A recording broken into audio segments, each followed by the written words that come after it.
जब आपको बताया आगे वीडियो में जी कि जब ऑलमाइटी अथॉरिटी परिवर्तन करने के लिए गुप्त वेश में काम कर रहा जी। है तो क्या वो साधारण परिवर्तन करेगा? नहीं, वो तो ऑब्वियसली क्योंकि ये जो धरती पर है वो हद से परे, मतलब श्वास में वायु तत्वों में प्राणवायु नहीं है, खाने जैसा अन्न नहीं है, पीने जैसा पानी नहीं है, हर जगह खाने पीने की समस्या है। मगर मृत्यु लोक में तो हर प्रॉब्लम होती है, धरती पर रहने जैसी नहीं रही। साइंस वाले बताते हैं कि दूसरे ग्रह ढूंढ रहे हैं, दूर दूर के ग्रह में हम चले जाएं, कैसे जाएं। अगर इन्होंने अनुमान लगा कि अगर हमें दूसरे 25 प्रकाश वर्ष दूर ग्रह है तो हमें जाने के लिए एक ऐसा साधन बनाएंगे वहां 25 प्रकाश वर्ष दूर जाए, मगर कम से कम प्रकाश वर्ष की स्पीड में जाएं तो 25 साल लगेंगे और मनुष्य वहां 25 साल में पहुंचते पहुंचते बीमार हो जाएगा। बाद दूसरे ग्रह पर एटमोस्फेयर चेंज होगा तो हमारे शरीर को बॉडी का अनुकूल नहीं आएंगे।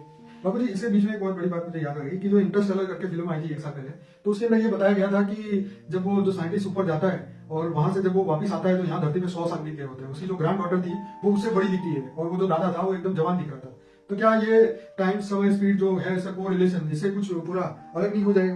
ये सब जो देखो, हमेशा साइंस वाले भी ढूंढ रहे हैं को relation between time space and speed. तो समय किसके हिसाब से चल रहा है? देखो, भारत के शास्त्रों में लिखा है काल चक्र, समय का चक्र। जैसे धरती पर जो समय है, जैसे तीसरे लोक में देवताओं का भूलोक, भूलोक, स्वर्ग लोक में एक दिन होता था, तब धरती पर 1 साल होता था। तो इसका कारण क्या है?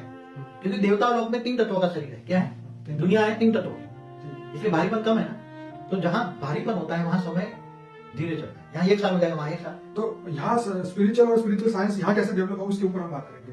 नहीं, उनका समय भी परिवर्तन हो जाएगा। समय परिवर्तन हो जाए तो सबसे बढ़िया है। नहीं, एक बात बताऊं, अभी एक बार बता दी कौन सी वो मशीन ढूंढ रहे हैं, वो टाइम मशीन। Time machine. अब एक बार मैंने देखा था टाइम मशीन के बारे में टीवी में। टाइम मशीन के अंदर तुम बैठ जाओ तो तुम आगे 50 साल आगे 50 साल पीछे हो सकते हो। लेकिन पीछे कैसे हो सकते हैं? आगे चलो शायद जा भी पाए, लेकिन जो पास्ट हो चुका है उसमें कैसे जाएगा इंसान? मगर टाइम मशीन के हो सकता है, कैसे मैं बताऊं? केवल एक जो अंदर आत्मा बैठी है उसके लिए बात होगी ना। वो आत्मा आगे पीछे जाएगी, दुनिया तो आगे पीछे नहीं जाएगी ना। ये तो बात ठीक है। जो टाइम मशीन की कल्पना कर रहे हैं साइंस वाले, ठीक है, मगर वो स्पिरिचुअल साइंस होगा तब होगा। मतलब अलौकिक तत्वों का साधन जब साइंस डेवलप करेगी तब वो ऐसा मशीन बनेगा कि उसके अंदर जब इंसान बैठेगा तो उसका 5 तत्वों का शरीर, वो जो मशीन बनेगा वो स्पिरिचुअल साइंस वाला होगा। स्पिरिचुअल साइंस वाला माना अलौकिक साधन वाला मशीन होगा। क्या होगा? जो कल्पना कर रहे हैं ना आज साइंस वाले भी जो कल्पना कर रहे हैं वो स्पिरिचुअल एलियंस, जो कहते हैं ना आधे भौतिक आधे पाराभौतिक एलियंस, आधी बॉडी उसकी तत्वों की आधी परम तत्वों की बड़ी है।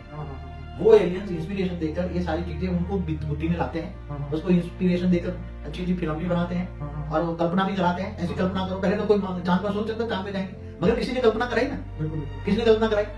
और चांद पर वो बताया था कि चांद पर गए तो वहां भी उनको भूत पेट दिखे थे। तो उसको भी कल्पना में, किसी साइंस वाला की भी कल्पना में, सोच में, माइंड में लाना, ये स्पिरिचुअल एलियंस का काम है। कौन है? स्पिरिचुअल